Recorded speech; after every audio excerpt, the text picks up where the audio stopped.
Sin embargo, no es lo primero que ocurre. Hace muy poco una denuncia con Pensión 65, también uno de los programas de estrella de este gobierno. Pero ahora claro, el anuncio que hace es demasiado amplio para... 645.000 para fin de año y más de 1 millón para el próximo año. Es voluntarismo puro, ¿no? En fin, ojalá fueran las cosas con varita mágica, pero difícilmente eso ocurre. Y mal organizado que está nuestro país. Terminan beneficiados muchas personas que efectivamente no lo necesitan. Y eso sí que indigna a la gente. Claro, es que cuando el subsidio indiscriminado se distorsiona y no llega al que debe llegar. Bueno, vamos a conversar con quienes conocen de este tema. Son dos ópticas. Especialistas, dos ópticas, no sé si diferentes, pero en todo caso, una es académica y la otra de haber estado en el campo.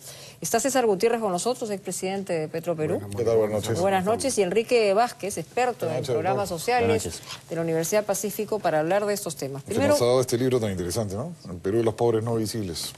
Lo recomiendo. Pobres no visibles para el Estado, que en realidad esos son los que normalmente se quedan sin ser representados por el Estado. Buenas noches. Empezamos con lo que hemos visto en el reportaje. Bueno, el voluntarismo puro, bueno, esa promesa electoral de 12 millones, perdón, de 12 soles el balón, lo lleva a cosas precipitadas, así como ese etanoducto, polo petroquímico, gasoducto del sur, y no sigo contando. Lote 88. Así, entonces, ¿qué ha ocurrido? Su meta dice son 600.000. Cuando uno mira la cantidad de consumidores... Es allá en el sur solamente. No, 600.000 a nivel nacional, pero digamos, si miramos la cantidad de consumidores que tienen 30 kilowatt-hora son 1.600.000.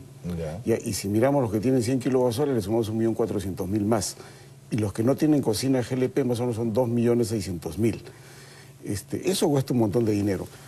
Lo que va a recaudar el FICE son más o menos 22 millones de dólares al año. Eso es lo que va a recaudar. Si para la meta de 600.000 no alcanza. Más o menos le va a faltar como 14 millones y vamos a ver dónde se generaría el cargo para pagar eso. Pero si con lo poco que se ha hecho, que son esta muestra... Esta muestra de 6.000, ¿no? De 6.000, esa muestra de 6.000 ya tenemos errores, imagínate, con 600.000. Ahora, la idea es buena. Y con un dinero que no alcanza. ¿Esto del dar un voucher de descuento funciona? A mí no me gusta. A mí no me gusta. Porque el mercado negro se puede revender, se puede falsificar. Pero por supuesto, porque... Los beneficiarios no tenemos, los que reciben el bono no necesariamente tienen balón de gas. Yo te saco un ejemplo claro. Si bien es cierto, se ha dicho que tenga cocina de gas, el caso de Apurímac, estadística del INAI, 31 de diciembre de 2011, el 80% de los consumidores de Apurímac que utilizan combustibles para cocción lo es leña. Pero un abogado del diablo te diría que esto ayuda a reconvertir. Sí, pues, pero hay que poner plata. El tema es de quién pone la plata. Hoy día le está costando a los consumidores eléctricos. A mí no me gusta, ya hizo una promesa electoral, bueno, ahora desinstalarla va a ser muy difícil. Y si algo hay que hacer es que hay que ayudarlos, pues a ver cómo se soluciona esto. La mejor forma es mirar el medidor eléctrico. Y el medidor eléctrico, 30 kilowatt-hora en promedios anuales, creo que da una buena referencia de cómo hacer las cosas. Pero el medidor eléctrico, ¿no, Mónica? Ha habido una distorsión. Sí, claro, ¿no? Claro, en la realidad cuando uno mira a los pobres extremos, más del 91% de los pobres extremos cocinan con leña, con otros materiales que no es gas. Entonces, por eso es que hay otras alternativas más costo efectivas. Pero la tendencia y el objetivo político y, digamos, de este presidente y de este gobierno es masificar la utilización de gas. El objetivo político es incluirlos y mejorar su calidad de vida. La pregunta es cuál es más costo efectivo. Entonces, ya hay cocinas mejoradas, ya hay otros experimentos que te permiten de alguna manera auxiliar a las personas más pobres. Que no se haga. Por ejemplo, hay lo que se llaman las cocinas mejoradas, que un mecanismo muy especial que significa su construcción y sobre todo el sistema de ventilación hace primero que puedas cocinar mejor, los alimentos se procesan mejor y lo más importante, que las personas no se enferman dentro de la habitación. Madera. Es básicamente madera y otros componentes reciclados. Y eso realmente ya se experimentó en más de 120.000 hogares. Ahora, en ese sentido, ¿se recibió de este gobierno alguna crítica señalando que esto podía intoxicar a la gente y que la mejor posibilidad era justamente tender a masificar el tema del gas? Definitivamente, mirando la modernización por el estrato, digamos, por el sector urbano y marginal, se puede trabajar mucho ello. Pero en las zonas rurales donde la pobreza es más dura, donde el problema más crítico es la ingesta de las personas, entonces sí hay opciones más costo efectivas. ¿Usted cree en los programas sociales como están planteados en el Perú? Porque cada vez que tenemos un programa social, todo el mundo tiene la intención de ayudar al más pobre, pero vemos que hay varios programas sociales que vienen de otros gobiernos y los actuales también, que finalmente terminan beneficiando a gente que no le corresponde. Bueno, si la pregunta cómo ayudar mejor a los pobres es realmente brindándoles trabajo decente. En este país se necesita 3,5 millones de trabajo decente. Pero mientras que llegan esas oportunidades laborales, se necesitan los programas sociales. Inclusión social que un buen empleo. En ese sentido, por ejemplo, sí creemos que hay que mirar el tema multidimensionalmente y ahí sí los programas tienen que actuar, ¿no? Por ejemplo, hay muchas filtraciones. Sí, por ejemplo, nosotros hemos medido en este trabajo que hemos hecho en la Universidad del Pacífico que por la ineficacia de 4 programas sociales se malgastan 578 millones de soles. Programas? El caso del vaso de leche, más de 1.120.000 se toman el vaso de leche y no les corresponde. En el caso del seguro integral de salud, 4,5 millones están recibiendo el seguro y no son pobres. En el caso de comedores populares y el desayunos escolares. Solo en esos 4 ya se genera 578 millones. Entonces es un problema de metodología.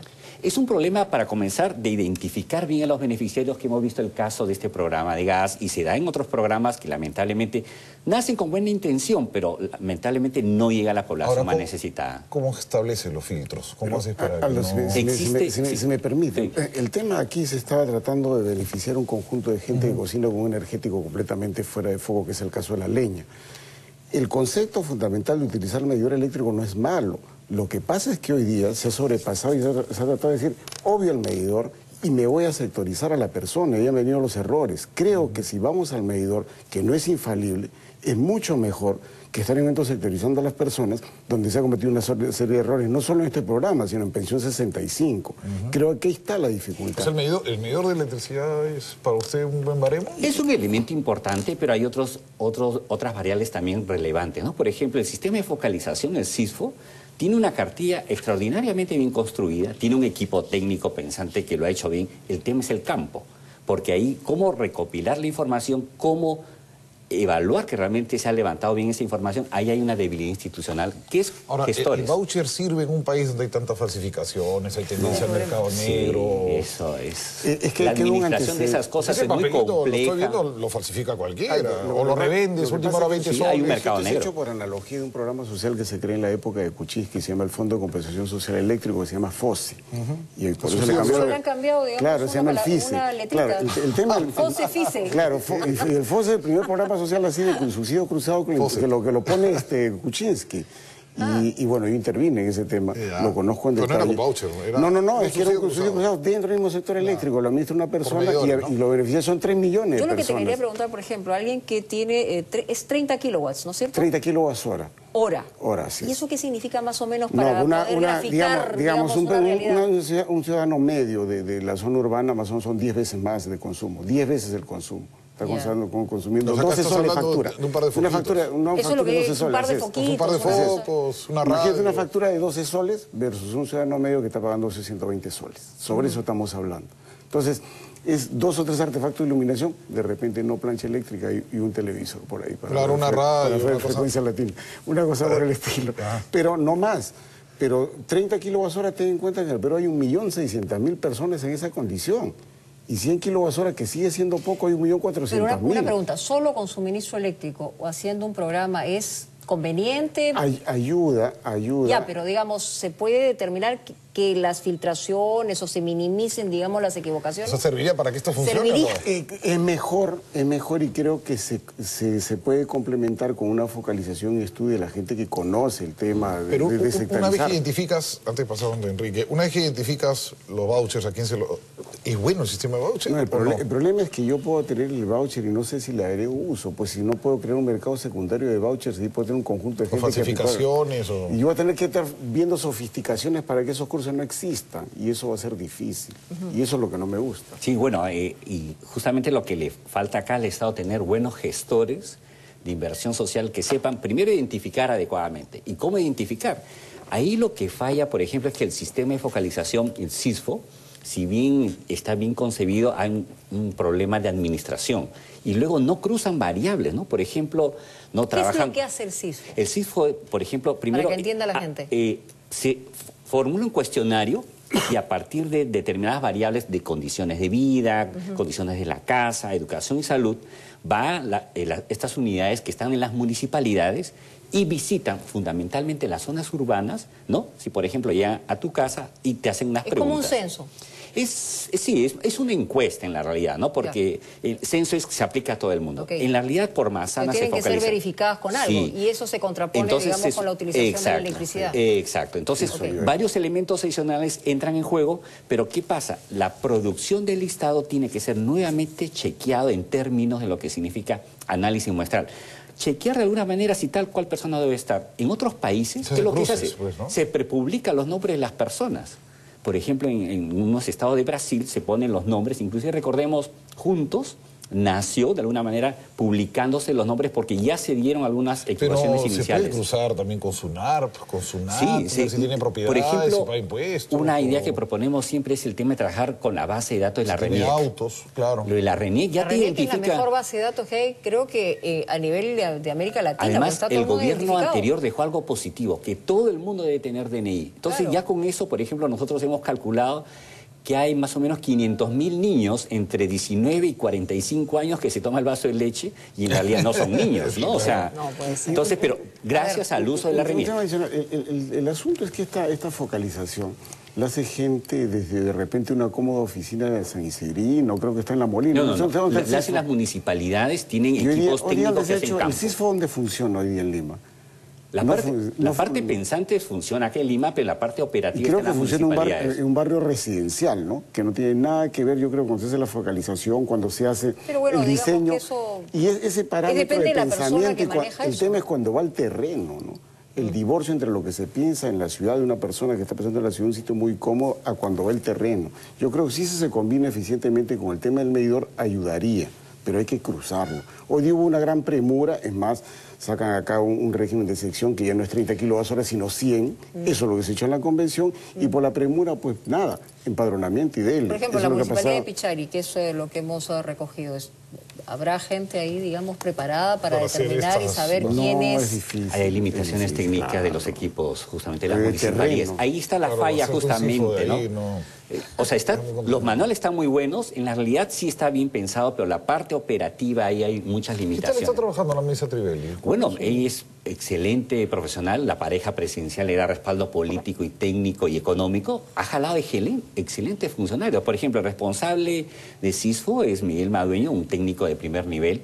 Lo que falta es esa cadena, de alguna manera, capaz de administrar. O sea, buenos bien generales, esto. pero malos. Faltan unos soldados muy capaces para poder traducir. Mucho cacique y poco indio, creo que eso es un poco la palabra, eso es lo que está faltando. O sea, faltan, no sé, mayores, comandantes. Va a entenderlo un poco discriminador. Falta de alguna manera, sobre todo a niveles de las provincias en las zonas urbanas que tienen muchos poblaciones o bolsones pobres, ¿no? Ahí falta mucha capacidad técnica de las personas, ¿no? Entonces el pronóstico es poco claro, sombrío.